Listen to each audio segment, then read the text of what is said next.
Welcome to Autistic People Talking, a podcast where autistic people talk. Hello, everyone, and welcome. My name is Claire, and this is my channel, Woodshed Theory.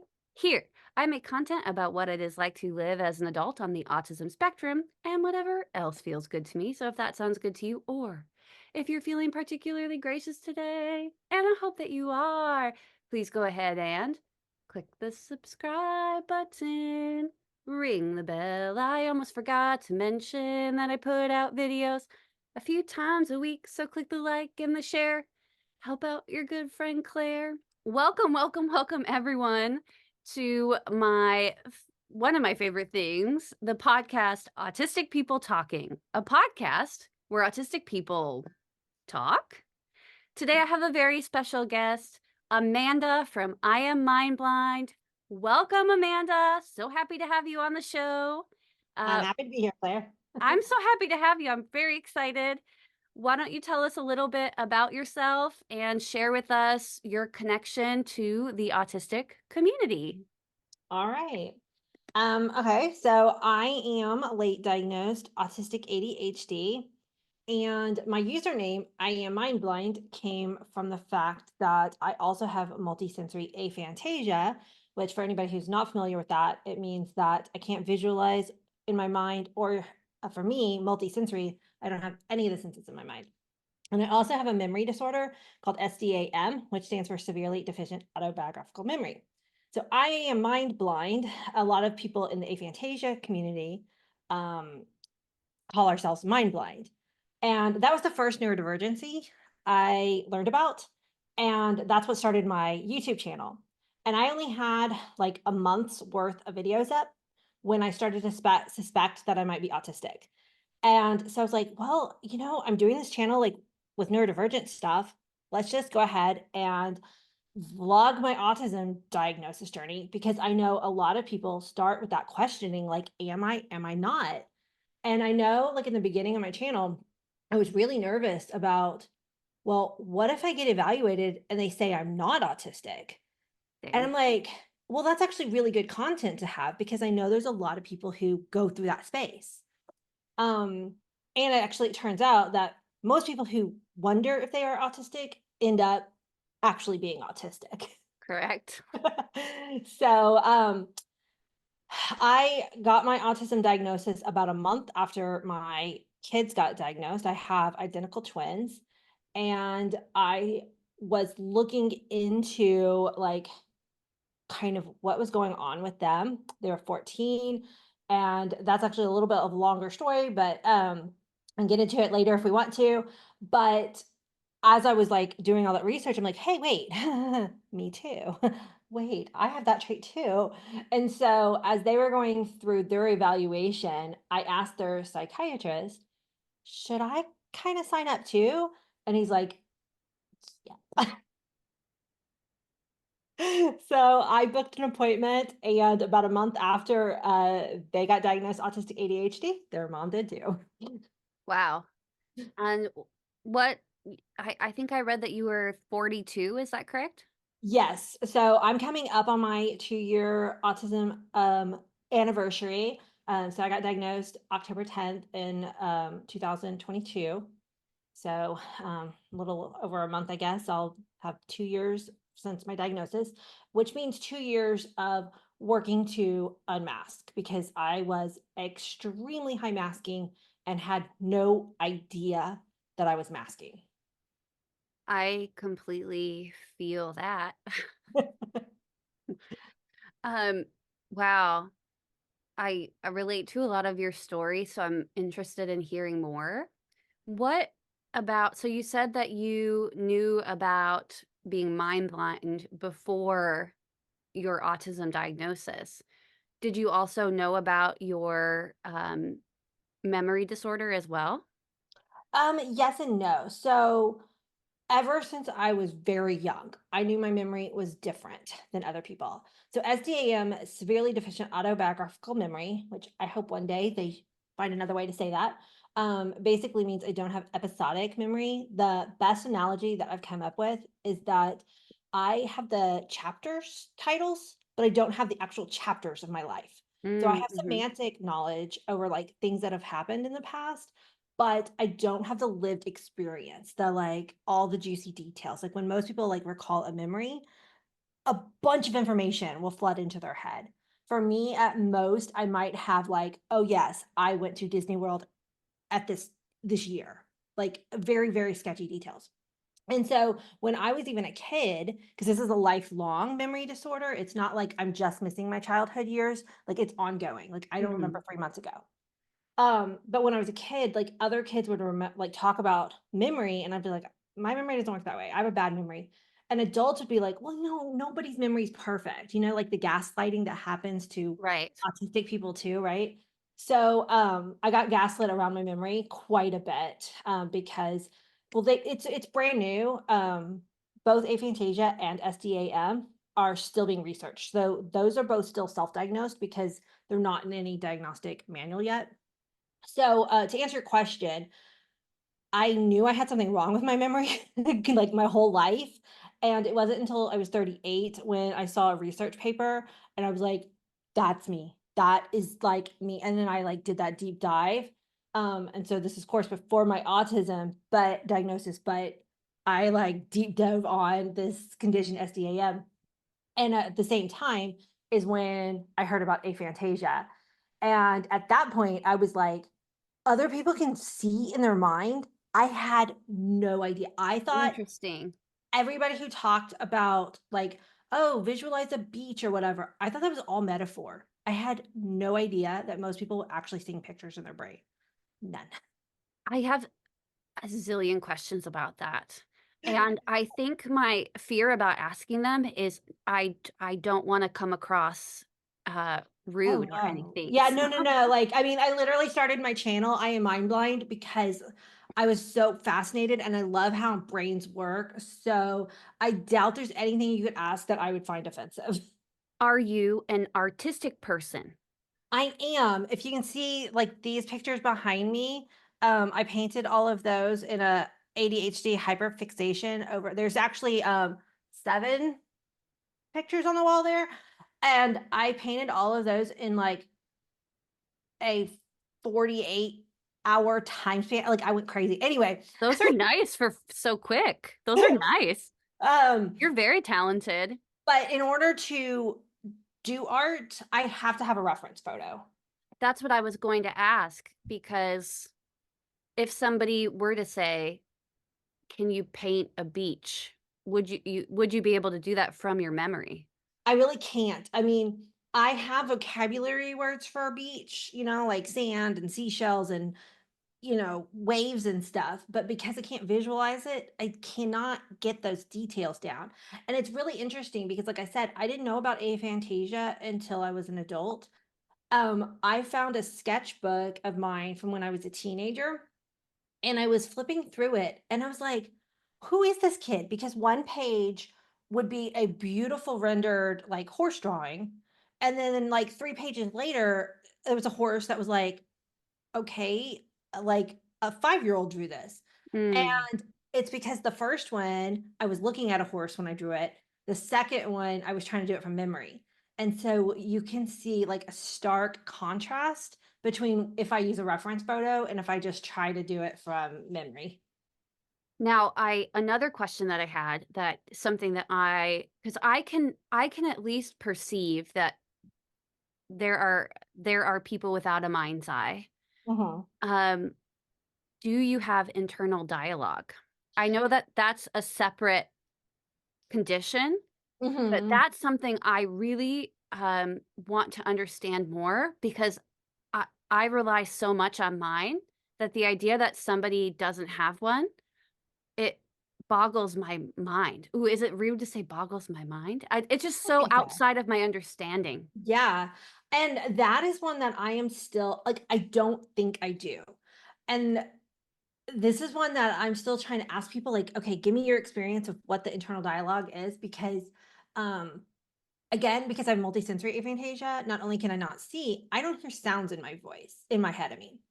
And so I know that some people's internal dialogue does sound like that you can hear a sound as you're, like, talking to yourself. Mm, For mhm. me, like, if I need to go do something, I can tell myself, like, "Okay, I need to go get," but I don't have, like, a running voice, it doesn't seem like in my head. Right. Like, I don't feel from like what I have a you running voice either, but like, for example, like, my question for that condition is, if you had to write a paper, how would I don't know how I would do that without pulling up my internal dialogue. So that's where like, I what happens in your head when you pull up your internal dialogue? good question. I think I'm just talking myself through what I'd like to say. Uh-huh. So if I didn't have that, I don't know how I would write anything down. So that's from what my understanding and from my cursory knowledge, I understand that it's more that people are thinking in like ideas, like it's more amalgamous, like it's just Uh-huh. more thinking through it that way. These are fascinating conditions. And Yeah, I I really can't 100% say if I have the dialogue, because sometimes it feels like absolutely when I hear someone talk about their internal dialogue, I'm like, "That doesn't seem like my experience at all." And then other times I'm like, "Well, I mean, I can't," and again, I don't hear a sound, but I do have thoughts. There's no right, sound quality to the thoughts in my head. But right. I'm in the process of writing a book, and, I finished writing the book, I've sent it off to an editor, and now I'm going through their edits. So, like, when you said write a paper, um, my book was actually pretty fascinating experience for me, because it's not anything that I've ever I don't consider. You asked, "Do you consider yourself an artist?" My immediate answer is yes. If you said, "Do you consider yourself a writer?" My immediate answer had been like, "No, absolutely not." Because, those teachers in high school who are like, "Amanda, you suck at writing." Again, because of aphantasia, like, it's really hard to write like a fiction novel if you are not visualizing things in your head. But now Fair. that I know that I have aphantasia, like I was able to like, okay, I had the idea of the scene I wanted to write. So I would pull up pictures so that I could look at it and then like try to describe them. But most of my book came out as like literally just a stream of consciousness. I had the most bare bones plot arc, and then it was just like a stream of consciousness of writing. I can't wait to read this book. I'm really excited about it, and I'm glad to be able to share here too, because the main character is autistic, and it's got a vampire. It's really fun, and I wrote it in 2.5 months on, again, an ADHD hyperfixation. When my ADHD turns on, It's so interesting to watch people when they're in hyperfixation because it's like, yeah. I I'm trying to think of a PC, like, I wanna say dog with a bone because 'cause you're like, excuse me, can I help?" And it's like, "What do you want?" Have you heard the word monotropism? Yes, mhm. Yeah, so for, like, autism, and so I think, like, for people who are autistic ADHD, um, you get that hyperfixation with the autistic monotropism. I mean, we're laser focused.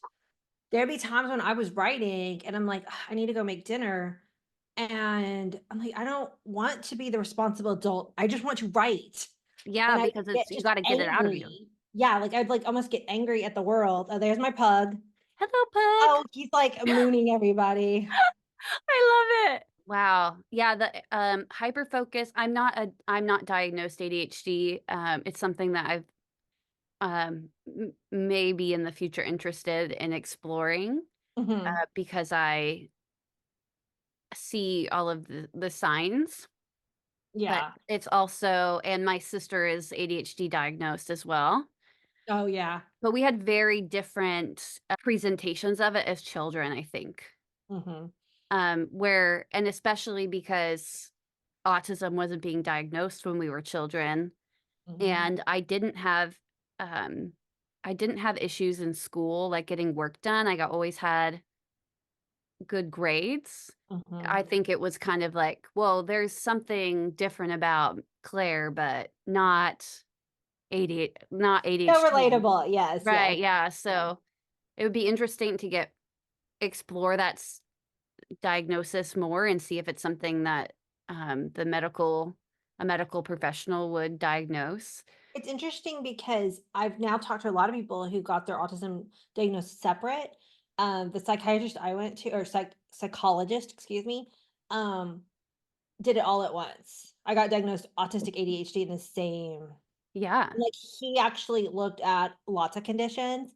For instance, I almost ticked off for agoraphobia. Um, and then he basically, like, through the entire huge evaluation, and then at the end, we were going over it all, and he, like, refined some questions, and he's like, "I'm not gonna actually diagnose you with agoraphobia because agoraphobia is one that you can develop." He's like, Mm. "But you're kinda on that verge." And so I'm really trying to make sure I push myself um, to expand my comfort bubble. And like, there's so much stigma around autism and stereotypes and misconceptions. There is around agoraphobia too. Like when you hear agoraphobia, I'm guessing you probably think of people who just stay home. But agoraphobia can also be your safe places. Like, oh, I go to this grocery store, this clothing, like, so I have my spots. Correct, yeah, mhm. Yeah. And then if somebody's like, oh, well, let's go to this place across town and I've never been there, then I get flooded with anxiety and like all, and that's where the agoraphobia could develop if I didn't say, okay, let's go through the steps to try to figure out how to make going to this new place work for me. And then, the autism symptoms, step in, and you do Yeah, all the research, and you basically look at all the pictures so that you know the layout of the entire building and know everything that they serve there. So, exactly, exactly. So, nothing strikes fear into my heart more than, I love spending time with my small friend group, but I need to know when it's happening, like, a week ahead of time, where we're going, what that's like. Actually, the other day I went out to pizza. mhm, Um, I guess as long as I know ahead of time, like, I hadn't been to that place before, but I felt okay because I was in the group, I was able to release some control. I've been working on a lot. I've yeah, been working on a lot of different things. I understand that. But Yeah. that idea, like, when you're with a group of people and they're like, "Well, what do we wanna do next?"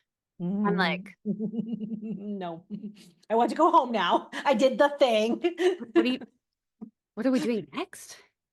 Like, the anxiety just, like, Yeah. overwhelms me, and I'm like, then I'm like, "What we're doing next is we're getting into the car. We're getting into the car next, and we need to" um, yeah, and then the slow, countdown to meltdown starts ticking. Now I'm able to recognize it more and, try and, like, use the skills that I've learned to kind of self-regulate. That's good, yeah. Um, I just remember all of the times in pre-diagnosis. Like, I remember one time being at a street fair with some friends. It's already overwhelming. It was getting dark, and I was done. And, Yeah, like, when you're done, you're done. done. Yeah, you're done, yeah. And they're like, "Let's go. No, so and so still wants to stay and get some." And I'm like, "Haven't. Oh no, no." It's hard. I know a lot of people who are listening will relate. Yes. Yes, and like you said, finding techniques, I think that it's so important to have, um, the diagnosis, whether you're self-diagnosed or not, because it gives you language to work around, because before you knew that, meltdown was just inevitable. Now that you can recognize the symptoms of, like, what's happening, then you can use tools, but until you get language for all of this, you're, like, at its mercy, right? I just wanna sarcastically say, like, "What's the point of even getting diagnosed if you lived that long without" Yes. "You were fine." And I'm like, thinking about to all the moments of me Not being fine. not being fine and how embarrassing they were for me and for the people around me, and I guess I just wanna keep going with my channel and keep screaming it from the rooftops about why adult diagnosis is so important. Yes.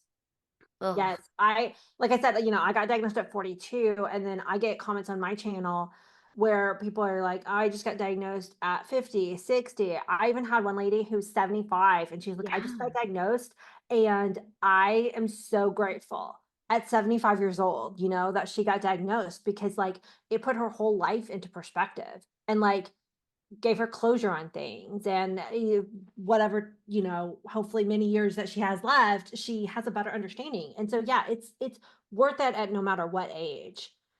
Yeah, And it just makes me so mad when people are like, "Oh, you've made it this far." No, you just want us to keep masking so that we are convenient for you. preach. Louder for the people in the back. Yes. It is so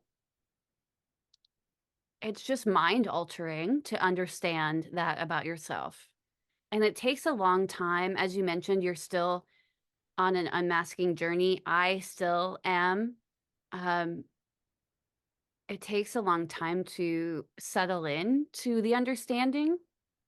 And there's so many like stages of grief that you go through and like are in the middle of. And it does get better over time, but there's so much that goes into getting an answer and then working through that, especially with a late diagnosis. I would sometimes I wonder what it would have been like. I think we all do Mhm, to have had the diagnosis earlier. mhm. But then I'm also happy. I I guess know I'm it's a happy catch with it 22, either way. right? Yeah. Um, it's interesting for me because I've actually been a lifelong disability advocate. I think partially because I always clicked with the disabled people that would come into my life because I was part of that community but just didn't know it, right? And so even like in middle school, high school, when teachers would like, "Oh, write a paper on whatever subject you want," my papers were always about disability advocacy of some sort or another. Like, Interesting. yeah, it's kind of almost been one of my special interests ever since I was very young. And so when I was starting to look into autism, I know that a lot of people are coming at it with no disability awareness at all. And so Mm. they have to kind of come through that like internalized ableism stuff. And not to say I don't have internalized ableism because like systemic ableism is so deep that I we feel like all just when you think you don't, yeah. something happens and you're like, oh, Oh, yeah. So, yeah, so not I'm not saying, like, I don't have internalized ableism, but, I think I already have, like, a step ahead just because of my just history with the disability community. So, when I was exploring an autism diagnosis, that part wasn't even really a factor for me, and I remember, talking to a friend at the time going, "Oh, yeah, like, I got diagnosed autistic, like, I I don't think it's gonna affect anything. It's kinda just cool to know." That's what I said the day I got diagnosed, and, this is a friend whose daughters had a different kind of diagnosis, like a completely like, it's a physical disability, and she kind of knew, and she's like, "I kinda suspect you might go through different phases," because that's what she had to her and her daughter went through with a diagnosis, and I was like, "Oh, no, it's gonna be fine." And I look back, like, a month later, and I'm like, "Oh my gosh," my friend knew. She knew that, this was not gonna be like, "Okay, yeah, I got a diagnosis, life's gonna move on." It is gonna be completely life-changing, and I didn't think it was going to be. Um, I cried so much for the first couple of months. oh, I went between crying and then sitting laughing to myself. My Yeah, poor spouse was like, what I'm sure was like, what is happening? I just couldn't like wrap my like that's what it was this whole time.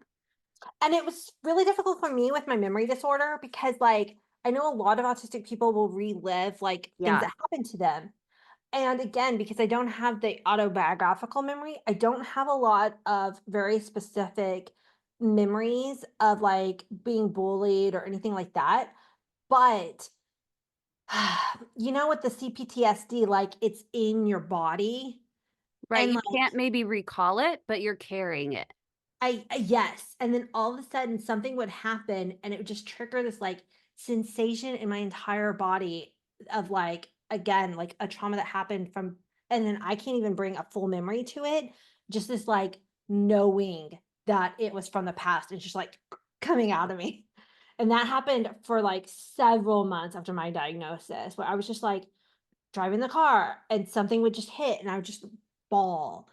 Or, in the shower, oh my god, how many times did you cry while you're taking a shower? Just, like, some thought in your head and just, like, tears coming, right? So for me, I don't know that it was shower crying, but it was a lot of car crying Yeah, a lot of while I car was crying, driving. yeah. You're just sitting with your thoughts and, um, one of my most popular videos, I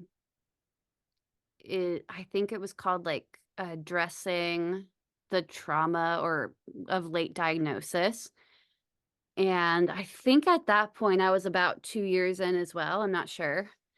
Um, I just spent the video just saying, like, "No, like, sometimes I'm not okay, Yeah, and that's fine."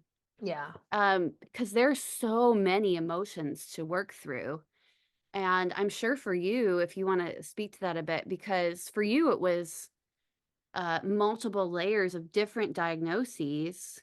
How has that been for you? If you wanna speak a little bit to that, um, yeah. not just autism, ADHD, memory disorder, and anaphasia, is that how it's pronounced? Aphantasia. Aphantasia. Um, yeah, so, like, how has that been for you? Because there's been so many different layers and discoveries.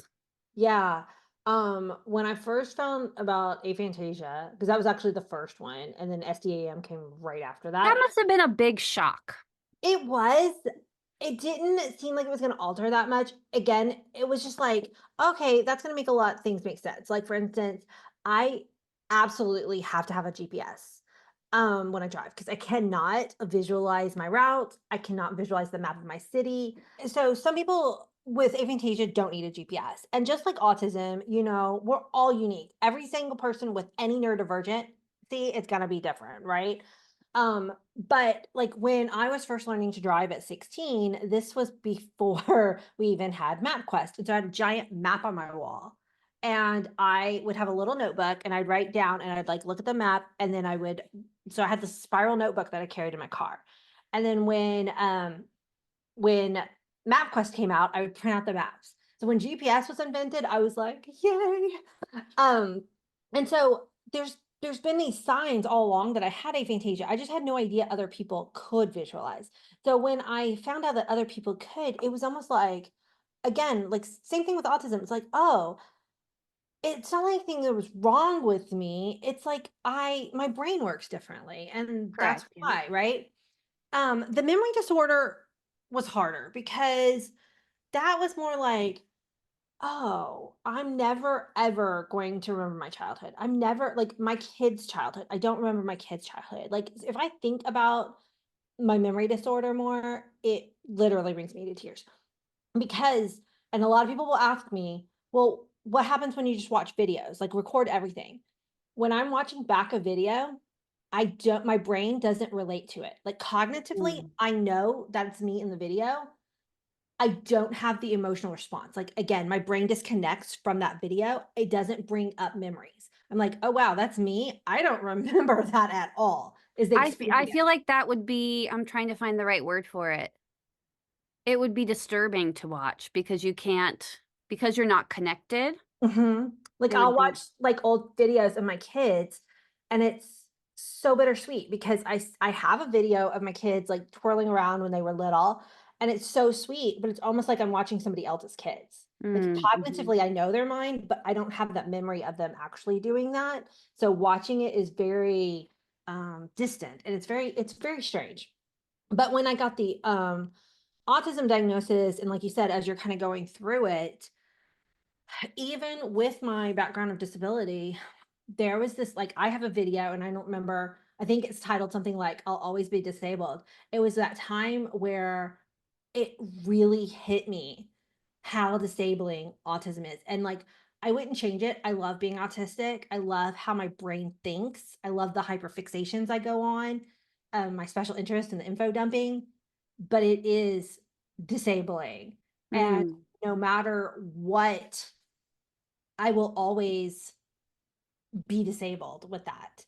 And not that there's anything wrong with being disabled, it just means that life is always going to be that much harder because it's our society isn't to the point where disabled people are treated with the equity that they should be, right? And I don't think that's going to happen in my lifetime. No, I don't think But that's so. why like we're doing what we're doing to like bring more awareness to it, right? And I feel like I I I mean, I'm sure that I wouldn't agree with every single advocate out there on everything, but Yeah. I don't feel like asking for reasonable accommodations is that much. Like, Yeah. it's not that much of a change for anybody. I am kind of like upset about a recent if you want me to give you an example, right? So I came across, and I'm not going to name names, but I came across this online book club, writer club support group, and it looked really interesting. And I wanted to join it. And it was a Discord group. In order to join their Discord group, you have to set up a Zoom call, like kind of what we're doing, and you have to go through this interview process. And here's the thing that's really frustrating about autism, right? It's dynamic disability. Obviously, I can video chat. I can set this up and talk to you and do that kind of thing, right? But the idea of doing that with a stranger for this book club shuts me down. Like my brain is saying that is a no. I can't do that. So it's hard to explain that to people. All I can tell Yeah, them is like, believe me, I can't do that and I have a disability. And part of it is because of slow processing. I can talk to you about autism because, like, again, autism becomes a special interest, right? Like, and when someone's asking me a question that isn't in your special interest, like slow processing, like, it's why a lot of autistic people suck at interviews in general for jobs, right? So messaged the lady and I said, "I can't do a Zoom call. Is there any way else for me to be able to join the Discord group?" And they responded and said, "Oh, unfortunately, our club just isn't going to be for everyone if you can't meet our requirements for joining." And I said, "Yes, but I have a disability. Do you have accommodation?" And because it's a private club, they don't required to right. provide accommodation. So I was just asking. And they're like, "Nope, you're just not a fit for us." And I'm like, that kind of sucks. And yeah, I don't want to be part of your group if you're not going to be willing to like a simple accommodation. Like they could email me a list of questions and then I could type back the answers because that gives me time to process, right? Right, That yeah. would be a very easy accommodation. Why does it have to be face to face? I can send a photo. You know what I mean? And I so, totally get it because that's something that even with the podcast, we were talking before we signed on. It's really helped me expand, and I continuously learn with every guest what else I could be doing to make it easier for the people in my community to feel comfortable. And I've made mistakes. mhm, I'll be the first to say that. I've made mistakes, but I feel like I've continuously grown from them, and I can only just keep getting better. And mhm, I'm okay as long as people give me grace. I'm more than willing to give other people grace. But one of the things that I do is, there's many people in our community. They like to see the questions first, mhm, prepare. Some people in our community don't need that at all, but um, being able to have, like, an email sent out beforehand about what to expect, mhm, what it's gonna be like, and then giving people, uh, the opportunity to say, "This is what I don't wanna talk about," or, "I'm not comfortable with maybe something I said, maybe we could take it out." That those are such small accommodations, but they Yeah. make a very, very big difference. Mhm. Um, so hopefully diversity, equity, inclusion, belonging, those are things are so important to me as a neurodiverse person. I Yeah. hope that we all continue to learn and grow on that subject. Yeah. So, yeah, sometimes the accommodations, like you said, aren't like things that are very difficult. And it just really sucks that there are clubs out there who are like, yeah, no, I'm sorry, I'm not going to make space for you. And it just kind of, They even put a wall up, like, right away. Like, they're yeah, like not they didn't even even willing work. to consider.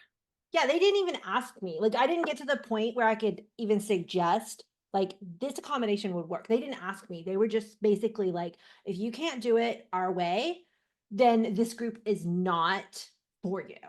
Mhm. And I'm like, wow, That that's so yeah, close that's why minded. there's,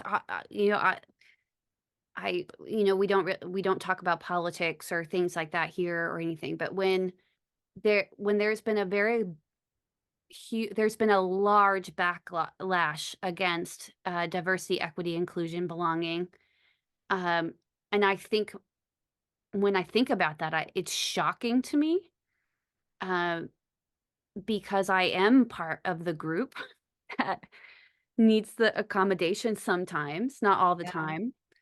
Um, it's shocking to me that it is an issue for some people or that some people don't understand why that would need to be the case.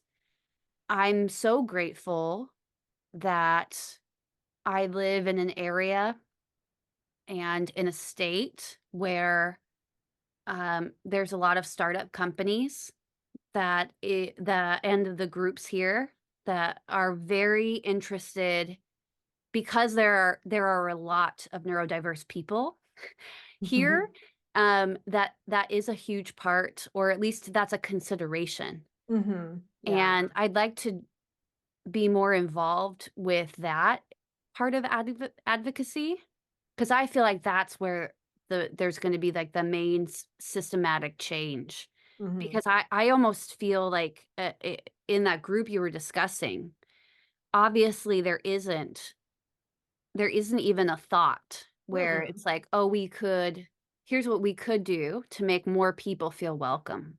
Yeah.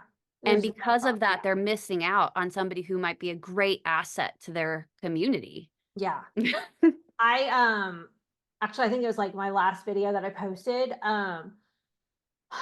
It sparked from something that somebody said on a TikTok where they said neurotypical isn't normal. It is just the privileged and centered brain type.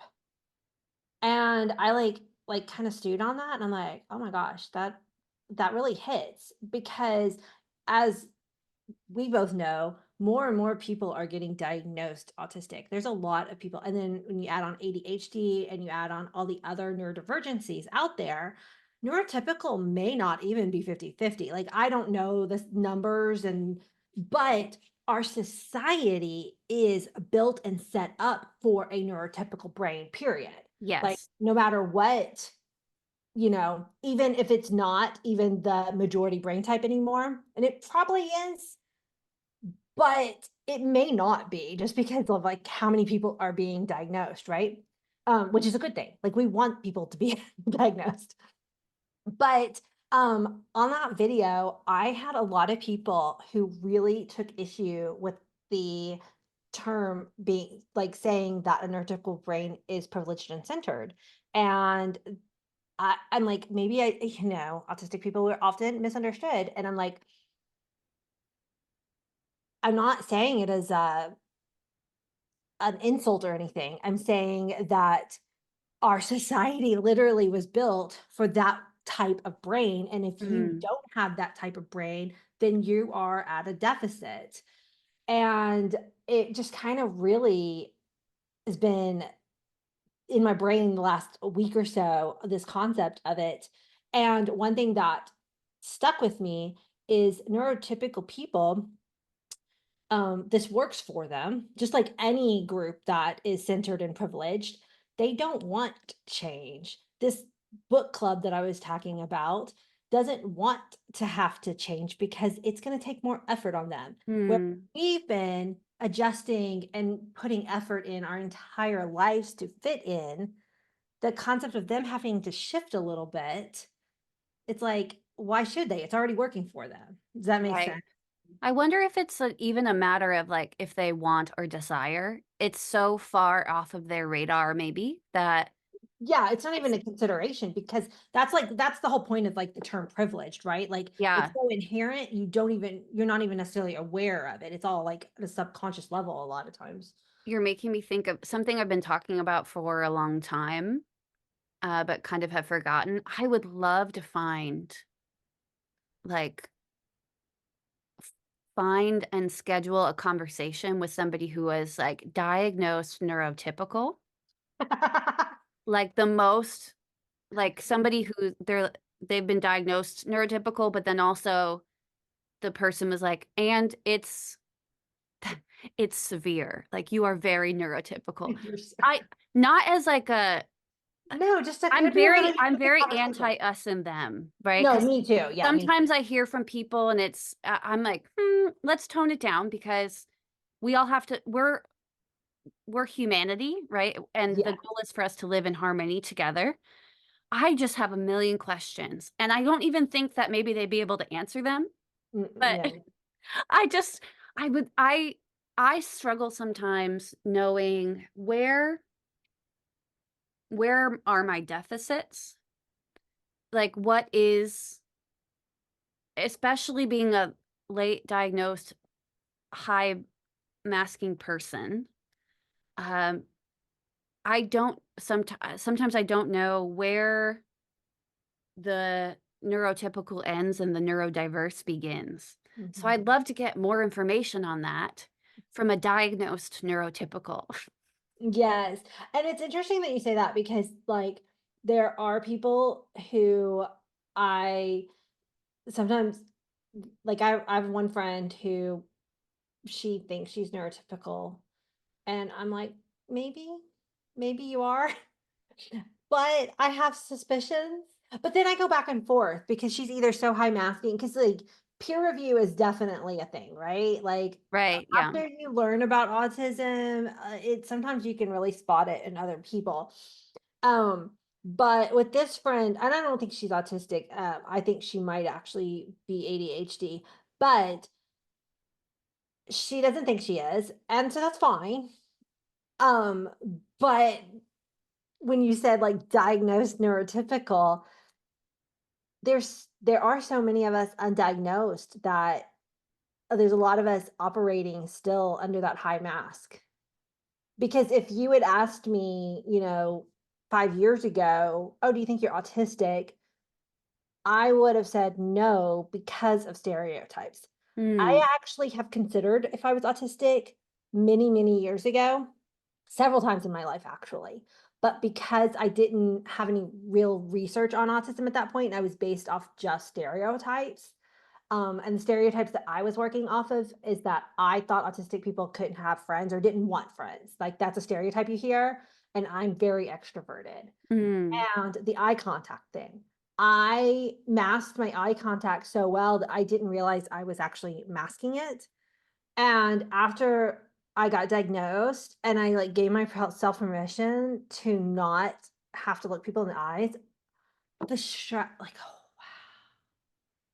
Like I'm I having such a good time. Thank you so much for I'm like, this is so amazing. I have a million thoughts. I feel like we could sit and talk for hours.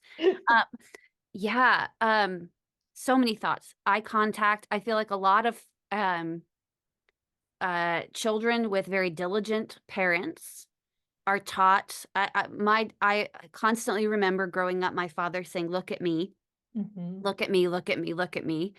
Um, and I remember even right before I was diagnosed, because things started falling apart. Yes. Being being like even like asking my boss, one of my bosses in like a stressful situation, if I could look away from him while I was talking. Oh, Um, you asked him. I Okay, yeah, asked him yeah. because I was struggling To get your to words out. focus Yeah. and also speak. Mhm. Um, yeah, and then the high like masking, I remember there being times in my life, especially because when I was like I think I was less masking in, like, later high school. I was always, like, the kid wearing whatever I wanted, doing whatever I want, like, Mhm. um, very, uh, just doing my own thing and, realizing getting into college and, realizing that to move forward in the world, I would have to change myself and Mhm. be kind of a chameleon. And I remember doing this in multiple different situations where if I was gonna go into a new situation, I planned out kind of how do I need to act? What do I need to wear? Was a big Mhm. one, like, so that I could fit into this situation. So the idea of masking when I found out about it, it wasn't as foreign to me because I knew like, Mhm. "Oh, okay, that's what I was doing that whole time." Mhm. Um, but it's still hard to figure out how to authentically I think even if you're neurotypical, like, who am I? What is my authentic self? What do I like? Mhm. How's that process been for you? A big, like, aha moment I had early on was that I was pretty unaware of my mask. I did a lot of that chameleon stuff, but I wasn't as conscious of it, and it wasn't until like the retrospective thing, I was like, "Oh, that's what that yes, okay."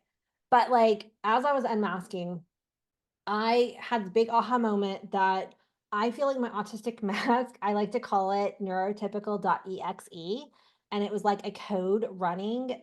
And so it made me have to appear to be perfect at all times, to be a good little girl by society standards, and to put other people's comfort ahead of my own Mhm. always. So before I did or said anything, it would run through neurotypical.exe, and then I would output something. And again, I wasn't aware of this, but looking back, I'm like, oh my gosh, almost every single action I ever took was one of those things. And as I'm unmasking, if I feel like I'm doing one of those things, then it makes me step back and go, oh, this is me masking again. And hold on. My brain's like fitting out because do you ever have that thought where where you have two thoughts, like almost like a train, like hitting your head at once, and then you can't get either one of them out? That's why this is a comfortable place. I always tell people, "We're gonna talk over each other. That's fine. We're Uh, so it everything is fine." yeah, but it's just like, it's so frustrating when that happens because, anyway, so one thing that my mask and reason why, like, I was so high masking that it was the late diagnosis, but it made me a shell of a person. Like, Mm, I got because especially putting other people's comfort ahead of my own, I wasn't allowed to have, like, and it wasn't my mask didn't allow me to have any strong opinions about anything. And mhm. that makes you very bland. Like, who wants to hang out with somebody who won't have an opinion on anything? So Do you as I'm struggle with that, with putting out content? Because I do. Because I struggle I'm afraid to put, strong opinions out, and I see other autistic creators who do this, um, but that actually scares me Mhm, because I'm afraid to, no, I'm not afraid to have an opinion. I've just had such, experiences over time where I think, "Well, I can't give an opinion unless I know it's fact." yes. And have the paperwork to back it up. Mhm, yes. Um, also, I really worry about other people's responses to it. So I struggle with that myself. Yeah, I've yes and no. Um, I've completely relate to what you're saying, and I do come up against that occasionally. But that was one of those things that bust open the mask so violently for me that it was like years worth of like volcano expression just wanted to come out. So I have a lot less care of what people may think because of that like just feeling like I was so boxed in for so long. Mm, And it's almost like to um a detriment, but I still and I might say like a phrase that I use a lot on my channel is like I'm learning out loud here because that mm. was something I never let myself do. I would never let myself say something unless I had the facts and the assurance and so now I'm like, you know what? I'm going to give myself the grace that I might say something wrong and I might make a mistake, but I'm learning out loud. Like, and I'm sharing this with y'all, and so let's figure it out together, right? And that's really been freeing for me. Yeah, Um, I feel like it's been hard for me to as far as, like, masking, sometimes I'll find myself, really in, like, an anxiety tailspin about, "If I say this, then what? If I do this, then what? And then, mhm. if I present this, then what's gonna happen?" And then I what I normally, like, the answer back is, "How long am I willing to live my life this way?" Yes, yeah. And that's been a struggle for me personally, because if you ask me, like, "Are you willing to mask anymore?" There are some situations where I do think, um, maybe 98%, "No, I'm not willing to mask anymore," but then Right. there are other situations where, you know, I probably am not gonna, It's almost more effort to unmask in certain situations. right, I well, for example, I mentioned, like, I always sit with my feet up, my legs crossed, even in restaurants, I'm like, got a leg up, but, like, I wouldn't do that at somebody's wedding per se, you know? Like, there are yeah. things like that, um, where I know that that's not maybe the situation where somebody might, you know, um oh, now I'm lost my train of thought because I wrote this word I wrote a word down on a paper so that I wouldn't forget this story, and Yeah. then I just saw it, and then I forgot what I was gonna say about this whole subject, so it's gone now. I hope I Good. was gonna tell you the story. Oh, you were talking about I think I've told this story before, but maybe not everyone has heard it. You were talking about questioning over the years if you were if it maybe it was autism, Mhm, yes. and a story that I did not remember until it was brought to me. In grad school, my roommate, my apartment mate, uh, we always got on really well. We were in the same program. So 10 years, I think, after it was 10 years. I had started my channel. She had found me again. She kind of had gone missing from my life. Um, is that how I want to say it? I hadn't heard from my roommate in a long time. I would think of her from time to time and be like, I hope she's okay. I haven't heard from her. I don't know how to contact her. Yeah. When I did hear from her, she let me know that she had been diagnosed uh, uh, as being on the autism spectrum and kind of had retreated from the world, and that's where she had been. And um, she uh, she apologized to me, but she should. I don't think it was necessary, but because I think that sometimes you're not ready to hear it yet Mhm. when it happens. But when we were in graduate school, and I'm only sharing the story because she has allowed me to in the past. One of her family members at the time had seen a special about autism on TV and suggested to her that that could be what she was going through. She took an online test, and while we were living together, it came back, yes, you're probably on the autism spectrum. So she was kind of, I don't know about this. Yeah. She brought it to me. This would have been around. I mean, before they were this would have been around, like, 2011? Yeah, like, this is early on in, Mhm. like, the research. Yeah. She brought it to me, and I took it, and it said that I was probably on the autism spectrum. So we both decided there was no way Right. that both of us could be on the autism spectrum and not That know. makes so much sense. But yeah, we all flock together. So we were like, "Yeah, no, this test must I guess this test is not that's not us." That's so Uh, funny. and then That's so after funny. she graduated and got, a year or so after, she got her diagnosis, and she had said that she had felt bad that she never because she remembered that we took that test. I forgot. Oh, Um, she always felt bad that she didn't, like, contact me and say, "Hey, maybe you should look into this." I'm not upset though because as I said, I don't think I would have been ready to hear it. that makes sense. Yeah. I don't think I was ready to hear it when I figured it out. No, yeah, I get that. Like a lot of people just aren't. I was at a point where I was so ready for answers. Not for me, mostly for my kids. But then for Right. me, it's like, oh, this makes so much sense. And one of the things I've struggled with the most in my life is maintaining friendships. Like I Mm, have spent hours being upset being ghosted by friends and not understanding why. And so that gave me so much closure to find out that I was autistic. I'm like, oh, okay, then again, like with the other stuff, it's like, oh, there's nothing wrong with me. It's autism. That just it like it was healing in that so time. healing.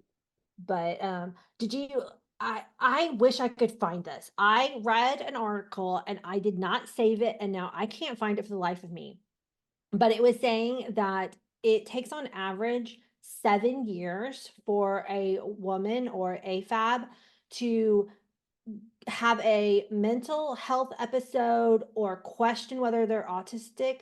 Takes them on average 7 years to get an actual autism diagnosis. And in that Interesting. time, they usually get a depression diagnosis, anxiety diagnosis, or borderline personality disorder diagnosis before then they will eventually get an autism diagnosis. And like circling back to the very beginning of our chat when I was talking about, well, that's kind of a long story. I actually my 7-year-olds were in therapy, which generally like we have a very happy, healthy household. It's a little odd for 7-year-olds to need therapy, right? Like therapy's amazing, awesome, highly recommend it. But generally, a 7-year-old shouldn't need therapy, but like I could tell my kids needed therapy.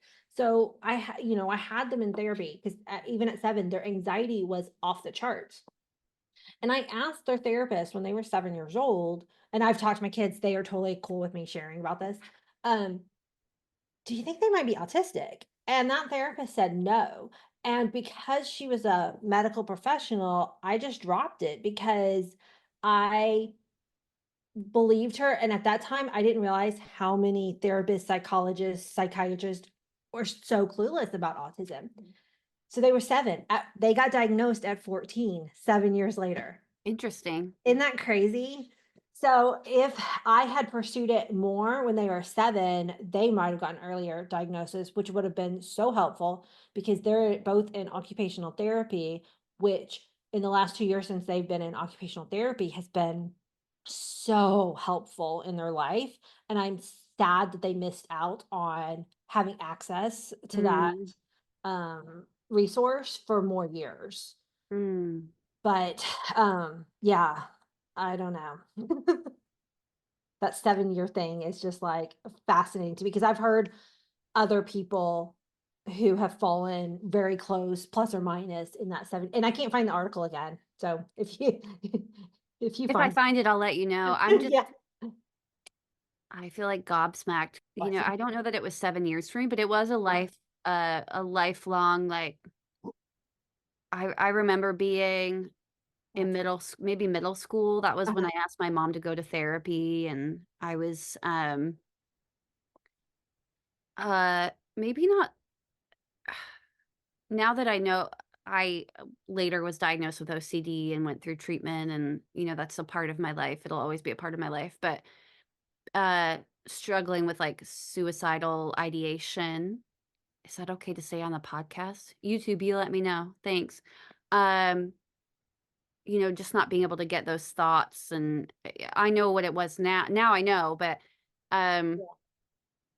just, like, over the years going through and trying to get help through different therapies, and it wasn't Mhm. until about a year and a half, year, before the autism even became on the radar, like, getting treated for that, and I don't know, that I would have even been able to consider autism had I not gone through the treatment for that, Yeah. um, but yeah, the anxiety disorders and the, like, you have to it does seem that And I in think that window general. is gonna shorten because more and more people are learning how different autism presents in different people and how it Mhm.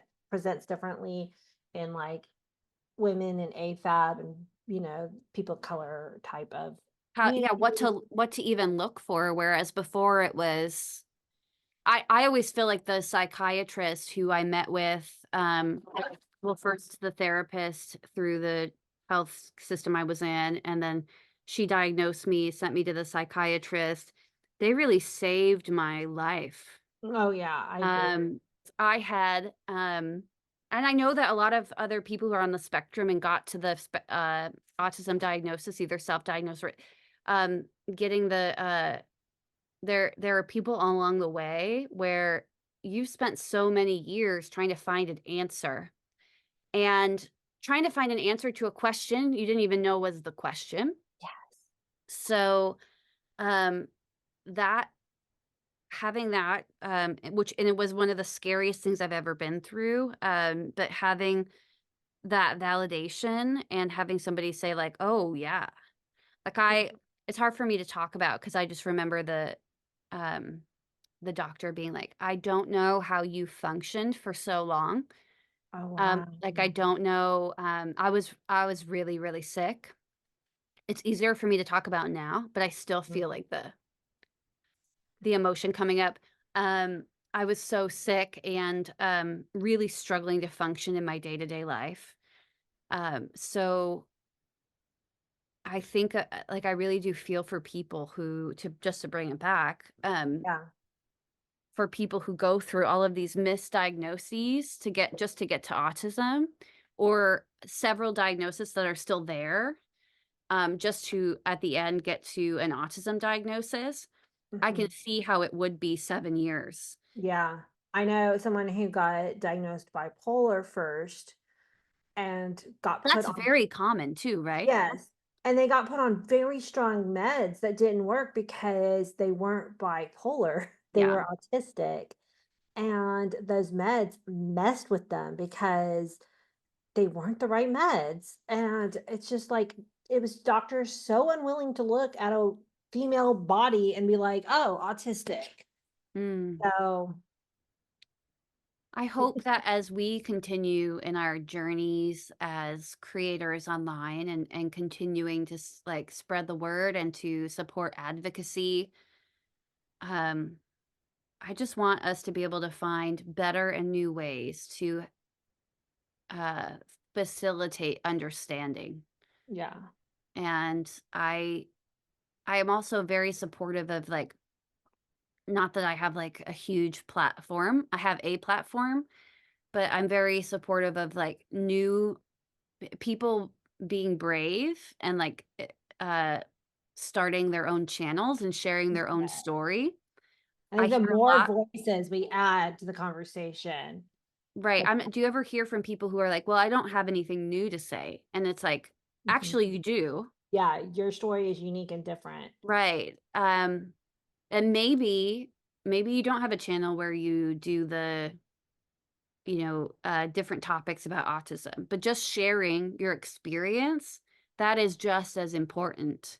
Mhm. Um, I because I'm sure you've heard this as well from people who will say, "I was in doubt of myself because I had never met or seen another person on the spectrum who I related to Yes. until I found your content. Mhm. And that is I mean, that's such an honor and a big moment. Mhm. Yes. Um, I don't know, do you struggle sometimes I struggle with, I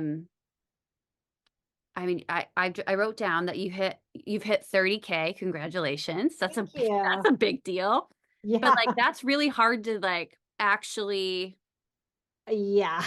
process. It In my is. in my mind, it's like, I wanna be careful with how I say this.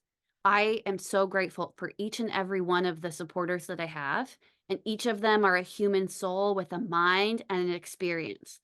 But when Mhm. I also have to dissociate a little bit and Mhm. kind of think of it as, like, I don't like, I'm trying to think of, like, a way to say it, like, collecting coins in a bottle or, like, the when I think of, like, we're at 14K now, I think, like, that's different, like, that's a different or I even, recently I'm not a huge Chappell Rowan fan, I know a little bit about her, but I recently heard that when she considers her fans, because I think she's got a stage name, like, that's almost like a different person. Mhm. It's almost a little bit like that, where it's Yeah. like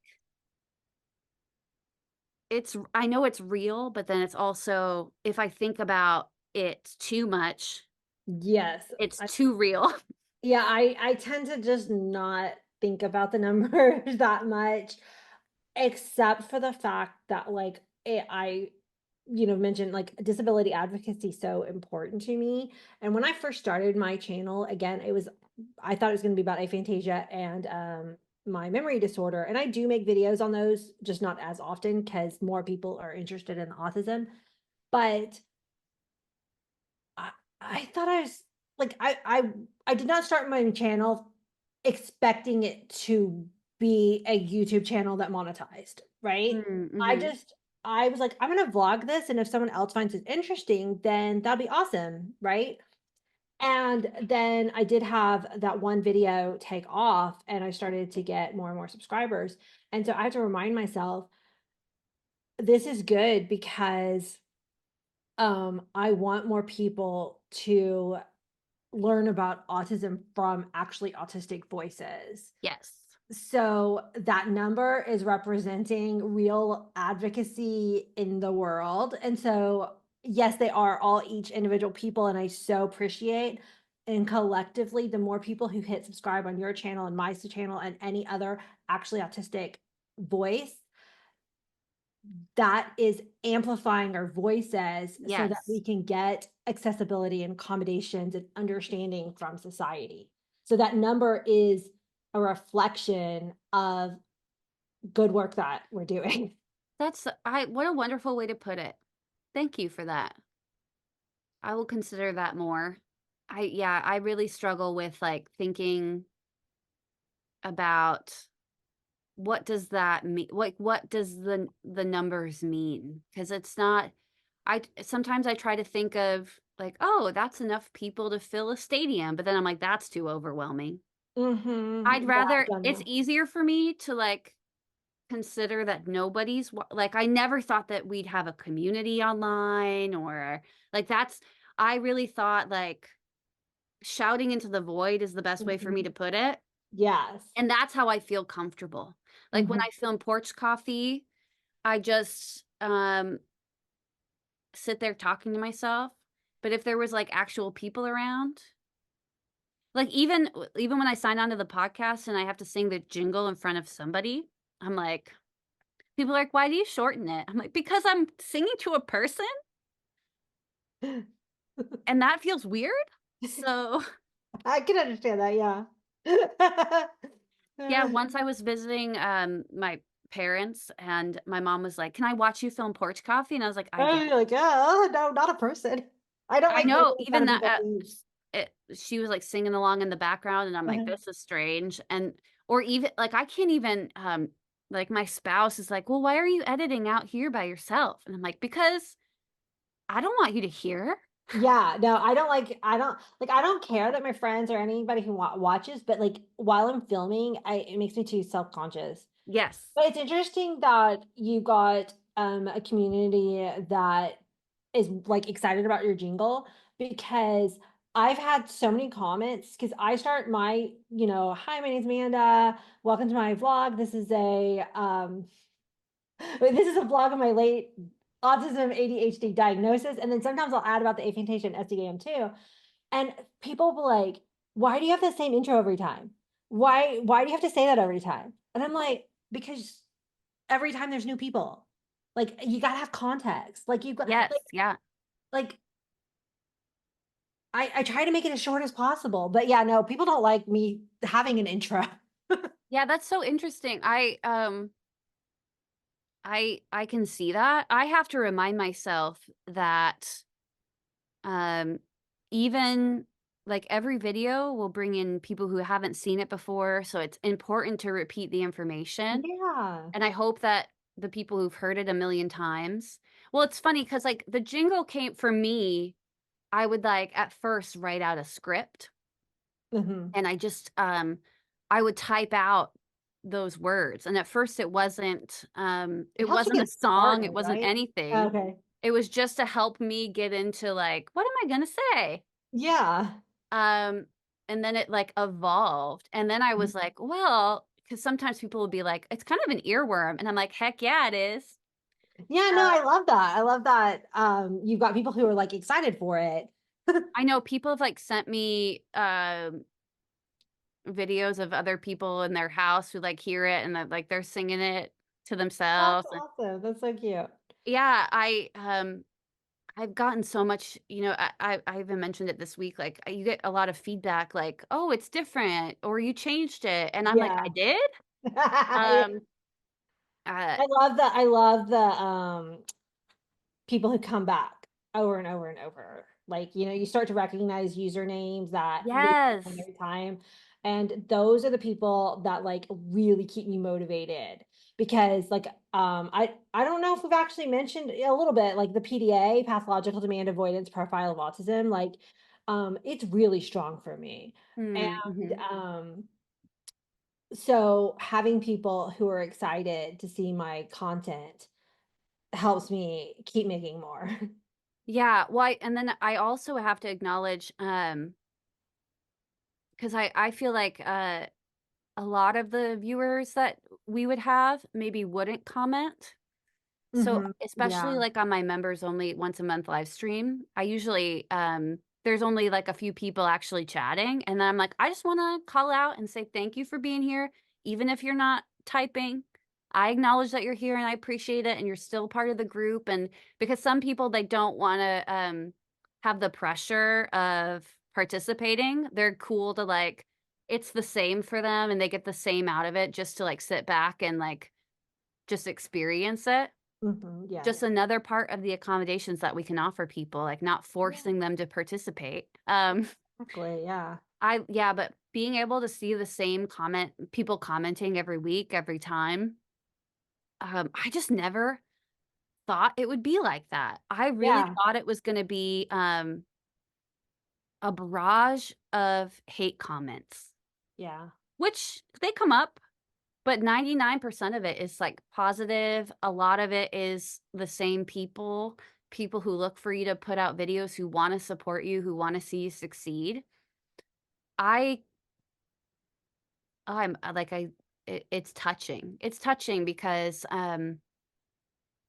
I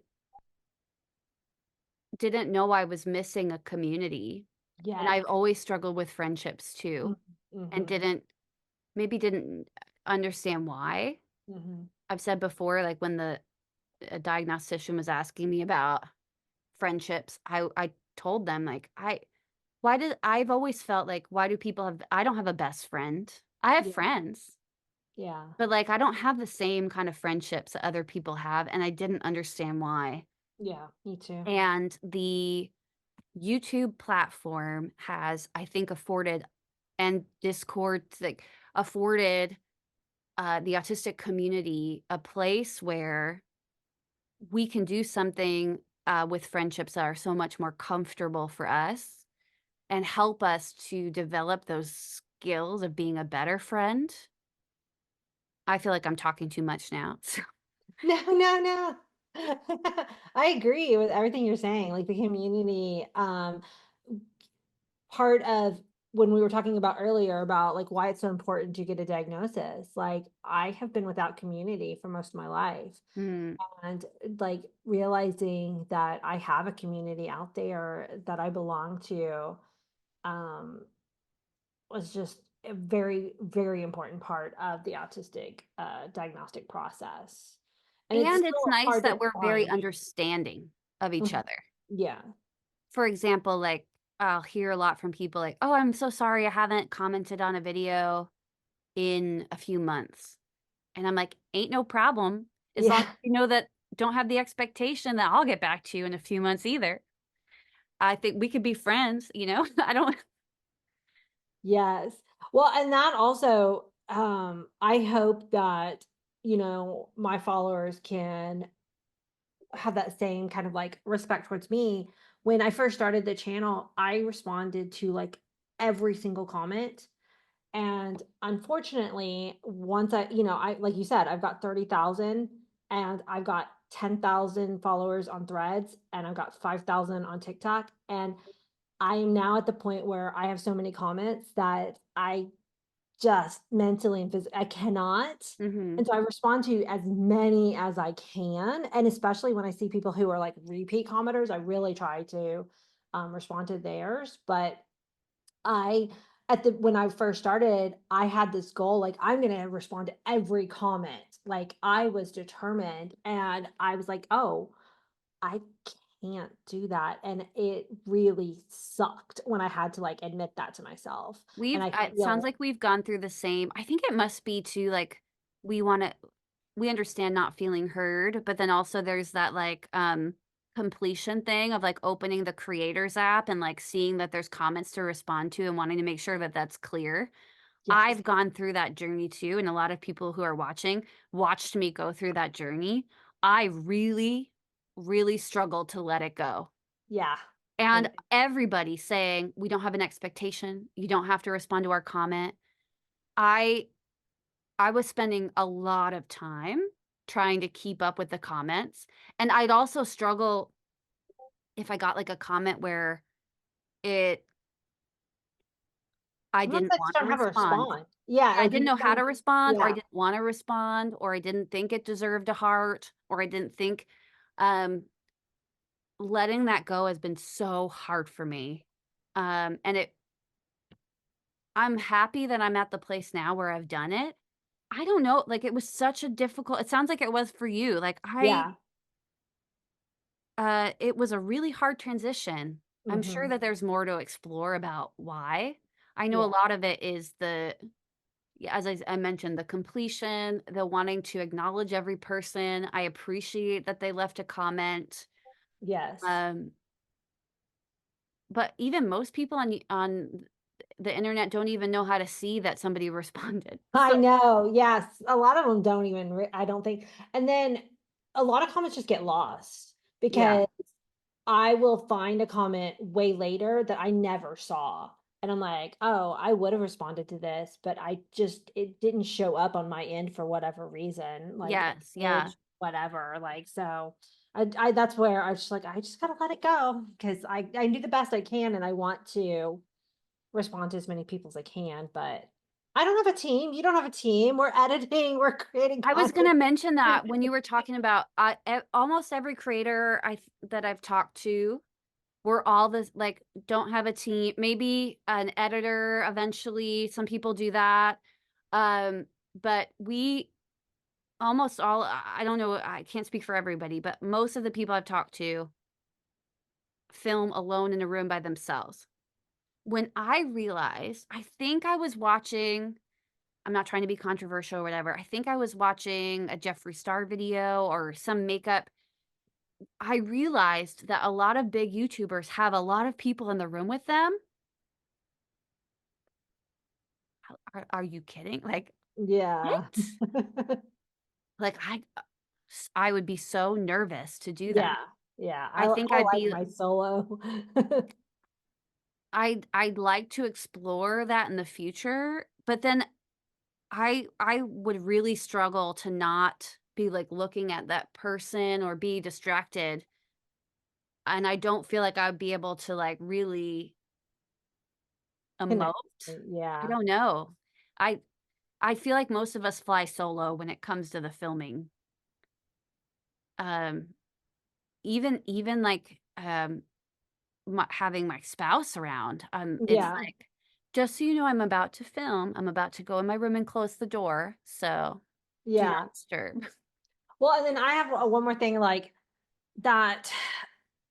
It sounds like you don't do this. And I'm to a point where I think I can let this go a little bit. But when I first started doing autism content, I specifically did not watch any other autistic YouTubers. Mm, I did connect with autistic creators on TikTok, but I specifically did not watch other autistic YouTubers because my mimic, the autistic mimicry is so high. And I'm very aware of that now that I wanted to make sure that I figured out and set the tone for my own channel without accidentally picking up other content creators, ways that they film.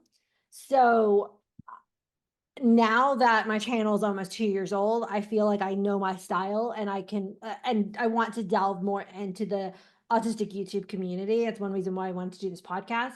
But um, I felt like for some people, it almost came off as, like, snobby, and I'm like, "No, mm. it's because I mimic so much, and I didn't want to do that." I wanted to as part of unmasking, I wanted to find out who I was and not Yeah. just pick up somebody else's.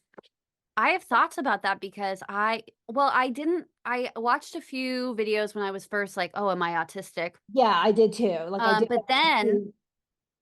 I stopped because I was like, "I don't wanna go down the hyperfixation rabbit hole, and then what if I'm just, finding the things that" like, I wanted the doctor to tell me because I was Yes, worried I was gonna, like,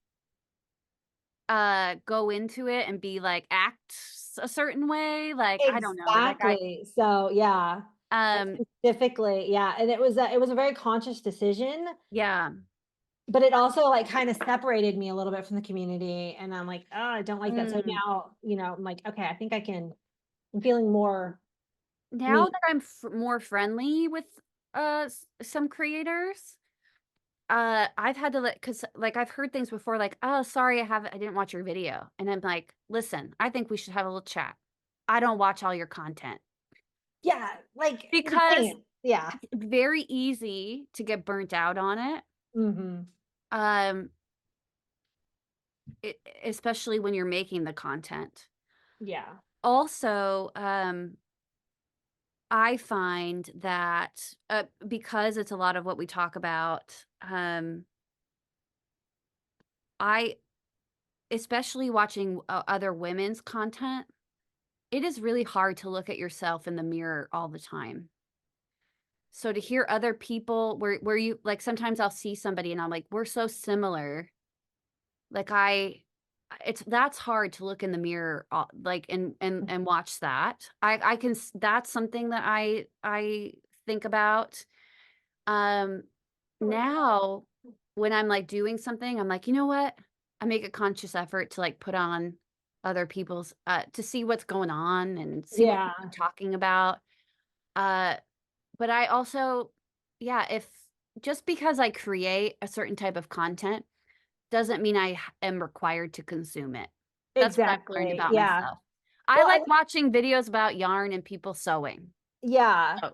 and I've had, someone comment and said, "So and so just did this video. Why you're copying them?" I'm like, "No, I'm not because I don't watch them. I don't even follow that person."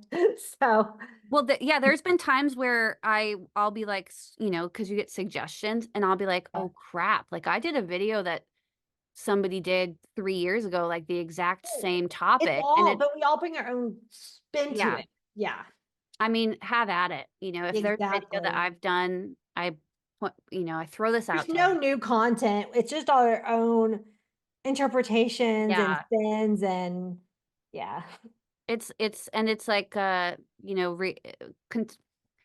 we something that I say might reach a person better than, something that you say and vice versa. It's hard Definitely. to say, like, who will relate to you more. You know, I've let go of, not everyone's gonna like my content. People are gonna think I don't like her videos, and Yeah, that's fine. Goodbye. exactly. Yeah, yeah. Goodbye. Like, all right. There are people That's why who I encourage more voices because yeah. I think it's more important for you to connect with, like whatever autistic content creator is going to help you through your unmasking if you're autistic, or if you're not an autistic and you want to learn more about autism, and one autistic content creator is like, that just something about them, have a hard time watching their content, then yeah, go find another, but listen to autistic voices. Don't listen to doctors who talk about us or the Mhm, mhm. autism moms, which is a whole nother conversation that we shouldn't get into. Especially as an autistic mom. No. Yeah, I mean, I am not a mom, but, I'm always, like, super careful about what I say.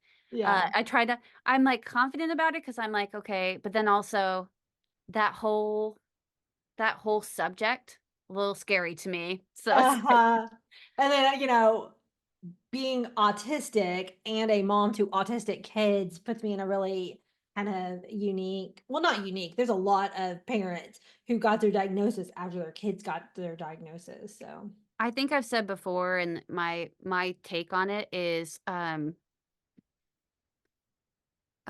some it is possible for 2 things to be true at once. that's one of my favorite quotes that I have embraced after my diagnosis. Right, so Yeah.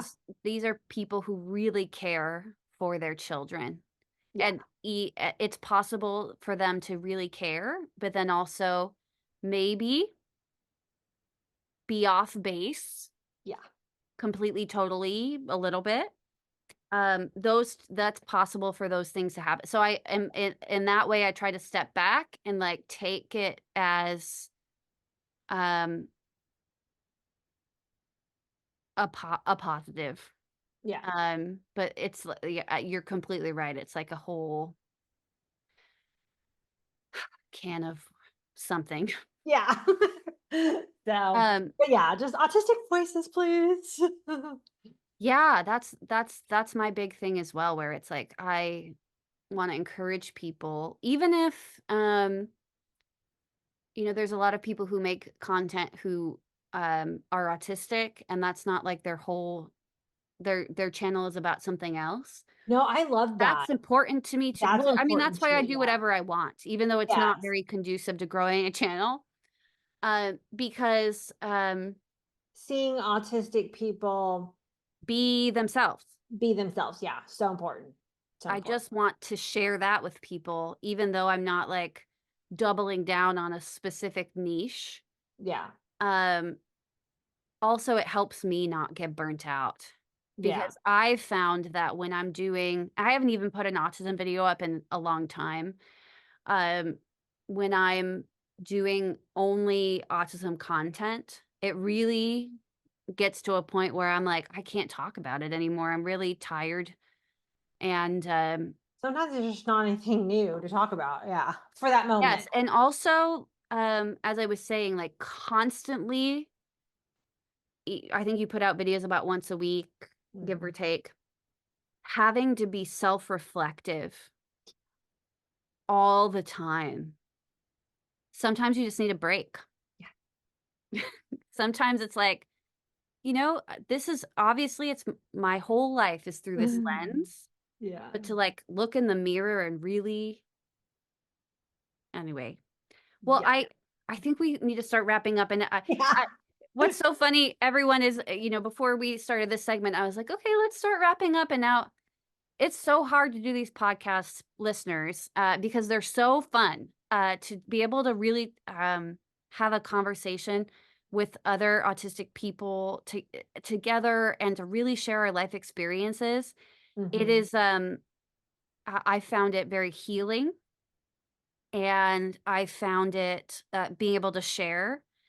And I always find that usually, like, you get on very well because it's like, having a Sharing. kindred spirit conversation. Yeah. Um, like, whoa, I'm elated. Yeah. Um, I would love for you if you could give a message or a piece of advice or a little something. It could be something you'd wanna hear. What would you have wanted to hear when you were learning about your diagnosis or the possibility of being on the autism spectrum? It could be where you're at now. What would your message be to the autism community? I think a big thing is that if you suspect that you might be autistic, that it is worth looking into. And you might and most likely will have people in your life who are going to, I don't want to use the word fight you, but oh no, how could you be autistic? Like gaslight you to thinking that it's not a possibility. And I think that you need to do whatever you need to do to pursue that diagnosis, whether it is self realized or medically diagnosed, because it is life changing. It's hard, but it's worth Mhm. Wonderful. Well, thank you it. so much for that. Um, in the last few moments that we have together, I know you mentioned that you not I don't think anytime soon, but you've got a book in the works being edited right now. Amazing. Anything else, coming up that we should know about? Well, like you said, I don't have a schedule, but I do try to put out a video about once a week on my channel. And I am very much excited to write this book, and I'm working so diligently to get it published because I think there just needs to be more positive autism representation out there. And I just don't think there's enough. Well, I wanna thank you so much, for coming on the show. I will put all of your information in the, box below, so people, please go check out Amanda's channel. She has some amazing content, uh, so helpful for people who are exploring, their diagnosis and themselves and, unmasking. So I'm just so happy that you came to speak with us today. Thank I you for hope inviting everybody me. Yes, thank you. I hope everyone has a wonderful day, and we'll see you next time. Bye, everyone.